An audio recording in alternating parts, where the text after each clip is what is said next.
sarà mio figlio? Ci ho pensato per sbaglio e già mi manca un po'. Forse perché sto a letto e di alcuni miei amici parlo già all'imperfetto. Penso che sia normale che di questo mio affare ne discuta un po'. Solo che sto da solo e da soli ho paura che non nascano figli.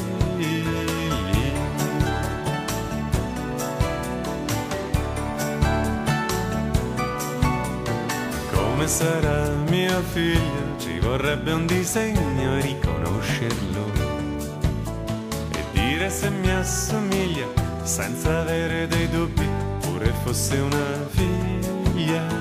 Penso che per capire basterebbe guardare che espressione fa.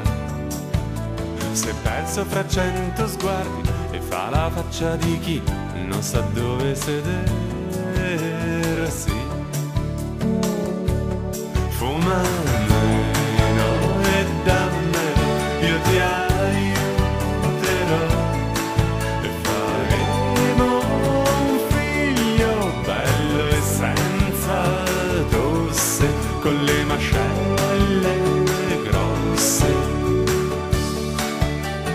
Come sarà mio figlio? Ho un'idea e me la segno in proposito. Se maschio qui non si vede, ma sarà pescatore, e se femmina rete.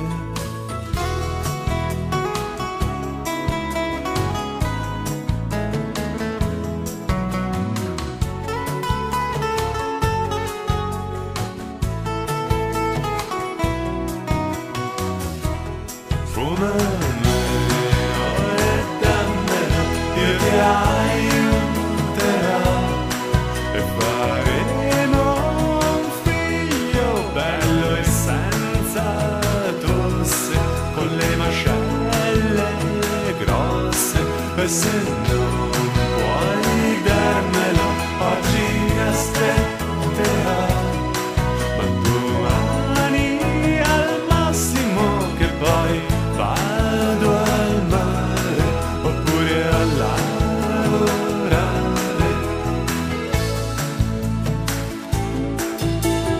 Come sarà mio figlio? Come tardi e da sveglio, sembra tardi di più. Domani ci penso meglio e gli trovo anche il nome, così dopo lo chiamerò e magari ci parlerò.